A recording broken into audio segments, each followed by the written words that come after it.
day, welcome back to the channel. Well, I have two typewriters here. You've probably seen both of these in past videos. To your left is the Royal KMM from 1947, and to your right is the blue Royal Saturn made by Silver Seiko in Japan. And I forget the date on this, maybe the late 1960s, early 1970s. These two machines really couldn't be much different from each other in terms of their appearance, but the finished result, if you look at a typewritten sheet from both machines, they look very, very similar. And also, the typing speed I can achieve on both of these machines is very, very similar. Two entirely different machines producing very similar work with a very similar workflow. I think that's kind of interesting, considering one is manual and one's electric. Let's get into it. Let's look at the differences. Let's compare these two. Stay tuned. There's a backstory to how I came to the point of comparing these two typewriters. And that is, a couple days ago, I made a visit down to John Lewis's typewriter shop in Albuquerque. Now, I just had my right hip replacement surgery done a couple weeks ago. I still can't drive. So my wife drove me down there. His shop, John Lewis's shop, was really busy. There was a bunch of customers there, and I took it upon myself to help one of his customers pick out a typewriter, and that customer ended up picking out a Royal KMM for himself. And when I got home, I got to thinking, oh yeah, my KMM right over here on the table is a really cool machine. I don't use it as much as I should, but at the same time, I had the Royal Saturn out on the table here. I was writing letters with it, and actually, I was having a few issues with the carriage not moving quickly enough. I was starting to pile on letters if I started getting really fast typing. So I took the top shell of the Saturn off and ended up increasing the tension of the spring motor by a couple revolutions. That fixed that problem. But anyways, I was doing type testing. So type testing on the Royal Saturn. I had a sheet of text, and this machine puts out a 12 character per inch typeface. And then I went over and took another piece of paper into the KMM right over here and started test typing. And I hadn't used this in a while. And I realized one of the reasons why I love this manual typewriter so much is I can touch type on it pretty quickly, probably as quick as any other manual machine in my collection. And this electric machine, on the other hand, it is electric, but you can't type hundreds of words per minute on it because, well, one of the limitations is its carriage shift.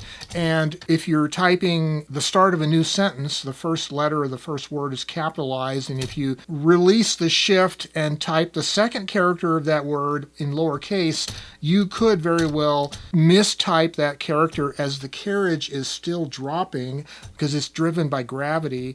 And if you're really typing fast, you can out-type the carriage movement, is what I'm trying to say. So anyways, there's a limit to how fast I can accurately type on this typewriter. And on the other hand, this manual typewriter is really, really quick. So that got me thinking, okay, this would make a nice comparison video between the two machines. But then I also started thinking, how many other comparison videos are there in my collection? So as I pull out my little video production logbook, volume 2, I can see that I have made 478 typewriter videos in the typewriter videos series. I've made over 1,000 videos total, but I was curious. I have approximately 50 typewriters in my collection, and I was curious, how many permutations are there in 50 items? Can you do two at a time? Like a comparison between any two of those. How many permutations are there where you don't repeat any of those permutations? And so I did a little bit of math and kind of recreated the formula, try to figure out the formula for that. It turns out there are a total of 1,225. That's 1,225 different pairs of machines that I could make videos from. Now, some of those videos might be pretty boring, like 2 Smith Corona 5 series. Would that be an interesting video? Probably not, but I think this is kind of an interesting video. Well, I started here trying to recreate the formula for this by starting with 2 items, just drew 2 dots. How many combinations are there? There's 1 combination, 1 permutation. If you start with 3 items, 3 dots, there is 3 combinations. If you go to 4 dots, it turns out there are 6 combinations, and 5 dots, I've drawn them all out. 10 different combinations or pairs, 6 items, there are 15, 7, there are 21. And so then I began to do a little fiddling around, and I ended up with this formula. So n is the total number, and the formula is n times n minus 1 over 2. That gives you the formula for how many pairs, unique pairs there are of n items. And it turns out with 50 typewriters, it is 1,225. That's a lot of videos to be made. Mostly boring, perhaps, but still. And so, with all that being said, let's get into comparing these two very different machines. Well, let's start with the KMM. Age before beauty, is that the old saying? Well, it's really a beautiful machine, and it is the older of the two. Oh, by the way, we have a new pointer, 3D printed. How do you like that? The old cardboard one kind of fell apart. Okay, so, well, they're both QWERTY keyboards. They're both American-style keyboards. The KMM has the backspace on the left and the tabulator on the right up here. Margin release is to the right of the middle row of keys. It has nice rectangular shift keys, and when you shift lock it, you can release the shift lock with either key, which is kind of nice. A lot of typewriters, you can only release the shift lock with the left key. The space bar is nice and wide. It spans the entire width of the bottom row of keys from the Z, the Z, up to the question mark here. So very nice and wide.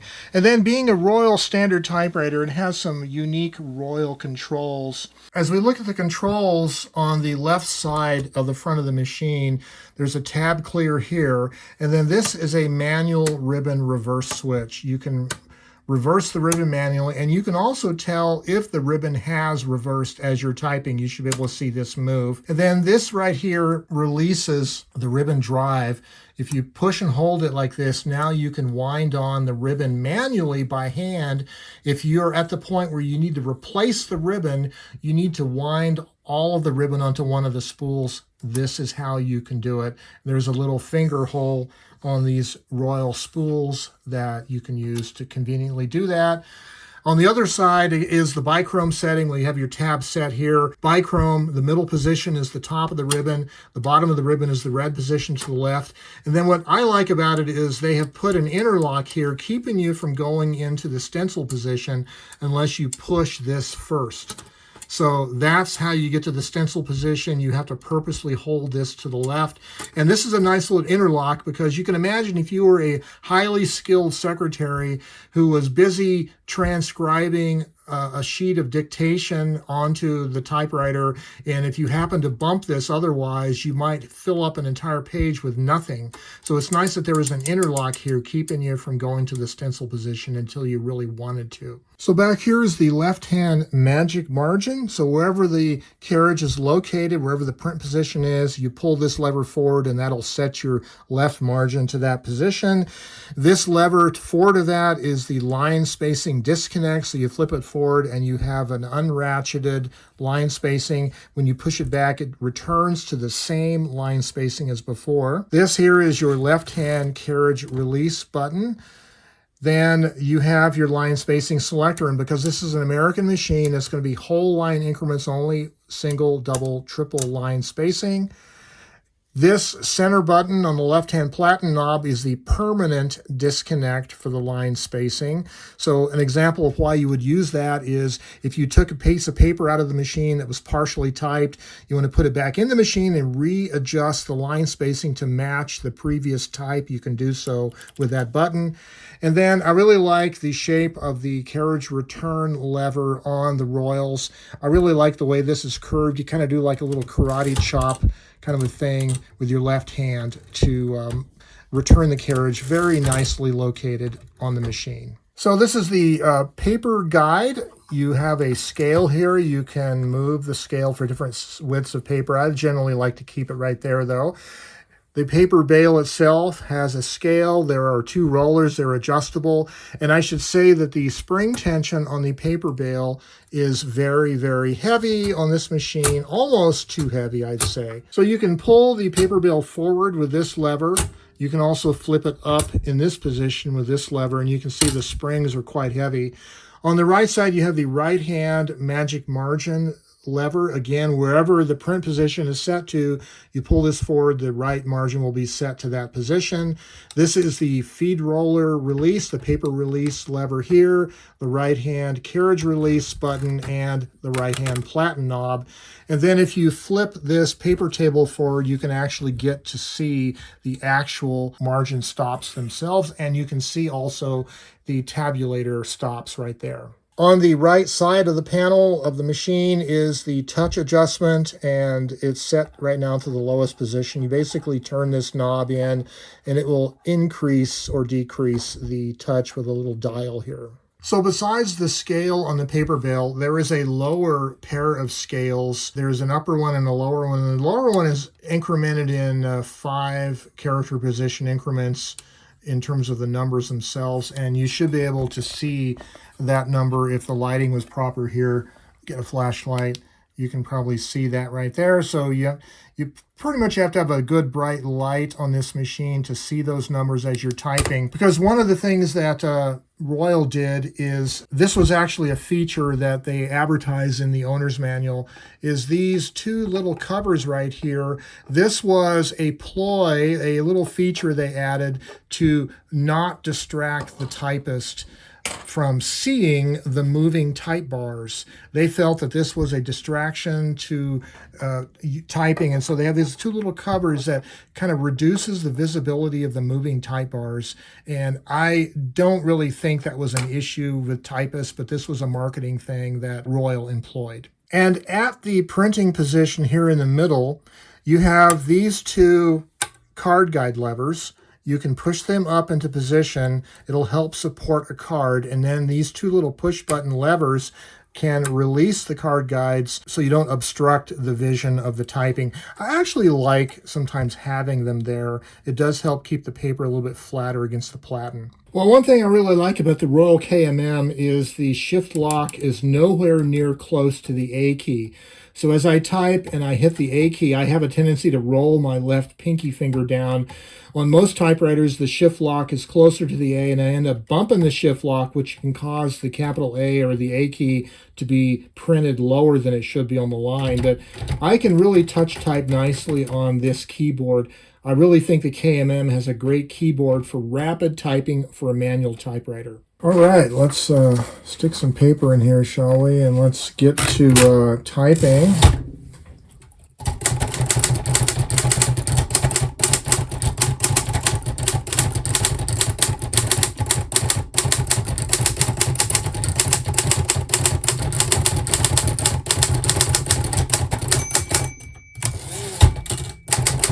Well, in contrast to the Royal KMM, the Royal Saturn is much smaller and bluer, at least mine is. Okay, so it has a clamshell lid that fits over the machine with an integral handle and 2 buttons here that operate these locking levers. It's proven to be pretty rugged. So this is made by Silver Seiko in Japan. Basically, this, you could think of this as an electrified version of a Royal Mercury, a Royal Century. So there is a cord, a power cord, and the thing is, the power cord is on the upper half of the body, which means it has to fit inside the clamshell. And the only way that I've been able to reliably do that is if you feed, well, first of all, you have to center the carriage. So move it to the left, and just like with a Royal Mercury, if you push the line spacing selector all the way to the back, that is the centering locking position. Push the carriage return lever down a little bit, it kind of retracts.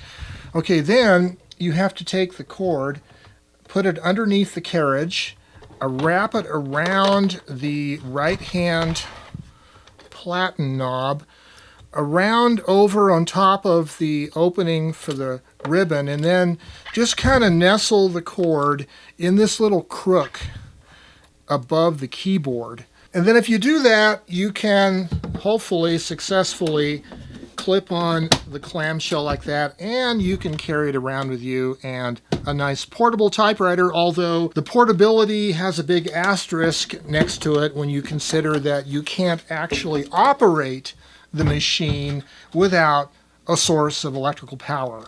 So it's toteable, but not usable in the field unless you have one of those fancy Toyota Tacoma or other brands of pickup trucks with an electrical outlet in the back like my friend Kevin has. Let's look at all the features on the Royal Saturn. Okay, let's look at the left-hand part of the carriage here. Well, you have the carriage return lever, and you also have the line spacing selector, and it shows 1, and then a dash, and then a 2, and then a 0. And what that's all about is this happens to be a half line spacing machine. So if you have it set to 1 like it is now, you'll notice click, click. It makes 2 clicks when it's set to the 1 position. Each click of the line spacing ratchet is a half line. This is a half line machine. So that is single line spacing, and then it's 1.5 line spacing, which is 1, 2, 3 clicks, and then double line, 1, 2, 3, 4 clicks. And then the 0 position beyond the 2 is the continuous variable for the line spacing. So back to 2, 1.5, 1. And then there is the back position represented by a dot, and that is the position that locks the carriage into place. So when you want to unlock the carriage, move it off of the dot to one of the other 3 positions. There's also not a separate carriage release button on the left side. Like a lot of portable typewriters, there's only one on the right. But it does have the conventional push and slide margin controls, which I really like a lot better than magic margins, because you can just look at the machine and see where the margin is currently set to. And I don't really see the advantage of the magic margin. It's super easy to reach back, push these, and slide them. No big deal. And then in the middle of the carriage, you have a nice little paper support arm that deploys just by pushing it up like that. There is a scale for the margin settings on the back of the carriage here. And then there is the right-hand margin setting to push and slide as well. So the paper bale is flat. It does not have rollers, but it sits flat on the platen very close to it, and it does have a scale on it. And then on the right side, you have your carriage release lever, the single release lever. And then right next to it is the paper release, which you have to push backwards to release the tension on the feed rollers. This is different from a lot of other portables where you pull it forward. So push it backward, releases the tension on it. So on the left side of the keyboard, you have your power switch. Let's plug the machine in and listen to how loud the power is. Power is on. You can hardly even hear it. Margin release to the left side of the cue. This little lever up here is supposed to be like a D-jammer in case the mechanism gets jammed, like 2 type bars get jammed together. It doesn't really do anything as far as I can see. I have jammed several type bars before, and you got to basically just reach up and flip them back. This doesn't really do anything, but that's fine. Shift and shift lock, and the shifting is manual, as you can see. The power is off and it still shifts. Some of the electric typewriters use power shifting, like some of the Smith Corona 6 series electrics, but this is strictly manual. And also, you'll notice, because this is a Seiko typewriter, that the carriage shifting is a pivoting kind of a shifting. Yeah, it does use carriage shifting, but it pivots. Instead of lifting the entire carriage, it's just rocking it backwards on a pivot point just to lift the front of the carriage. So it makes the shifting a little bit lighter than if it was a full carriage shift. So lock and shift. And then this is a modern keyboard made in the early 1970s. So you do have a number 1 key exclamation mark. This is a standard US keyboard. And then on the right side of the keyboard, you have your backspace, which is also manual. You have a tabulator key, and these are fixed tabs every 10 spaces. You cannot adjust them. And then the bichrome setting is here. And really the way this works is the front edge of this lever is what the indicator is. So it's actually right now pointing to the middle, which is the black position, even though it looks like it's closer to the back here where the stencil stencil position is really the front edge of that, the front surface. So there is the bottom of the ribbon, the red.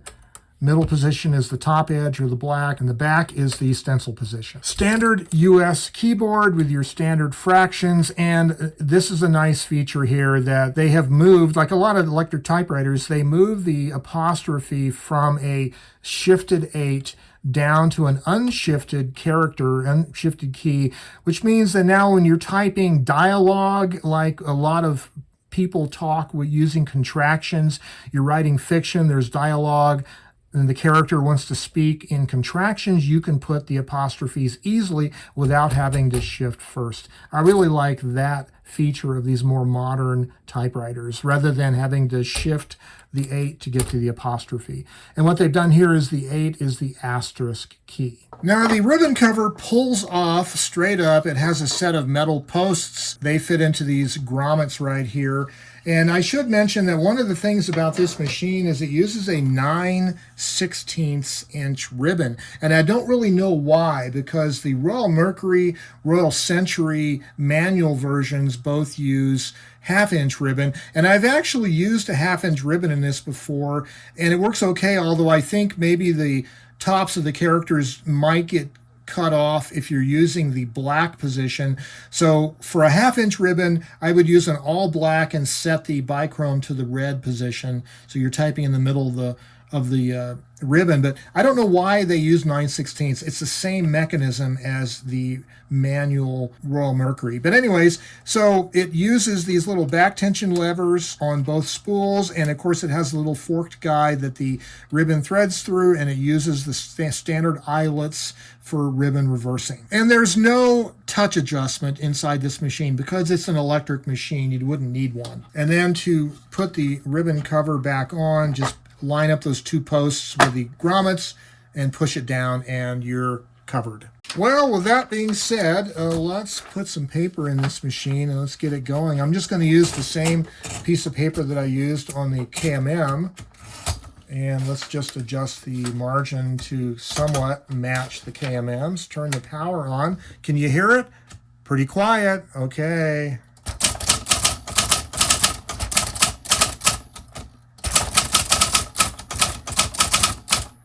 Backspace.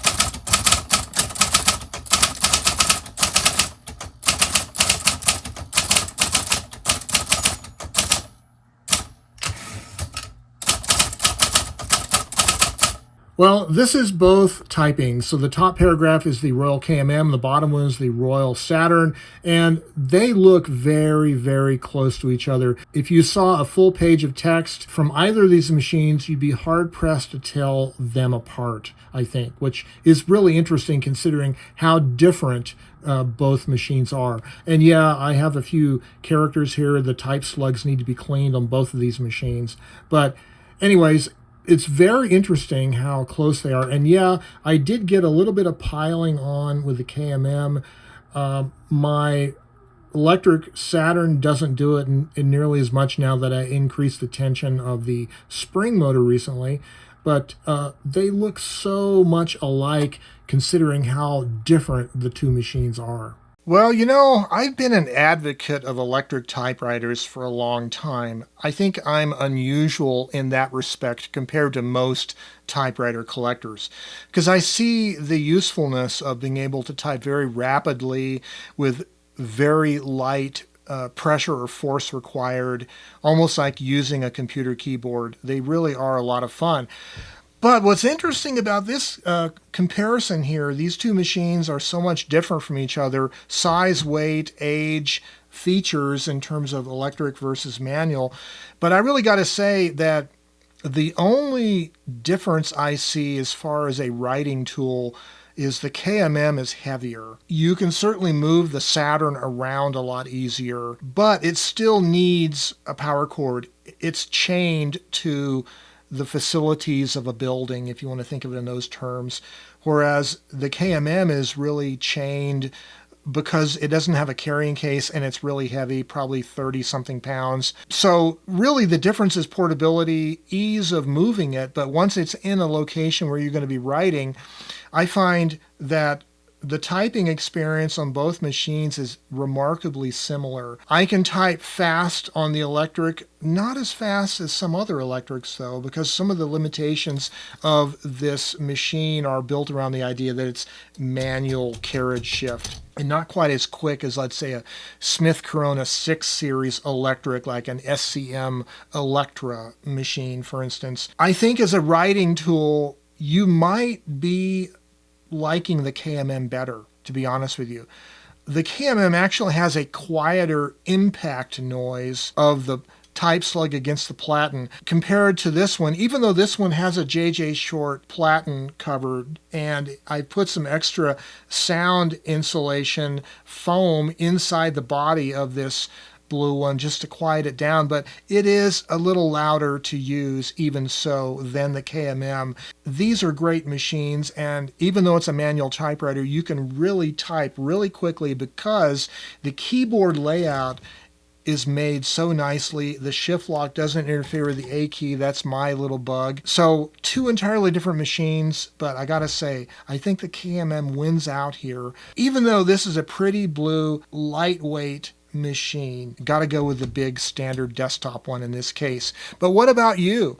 Do you have two machines like this in your collection that are so different looking but might be pretty close in terms of what it looks like on paper when you type with them? Which one do you prefer? Do you like big old standard typewriters or lighter, more modern typewriters like this? Get you one of these that's been properly serviced and they will last you a lifetime. They really will. This is just a comparison between two entirely different typewriters.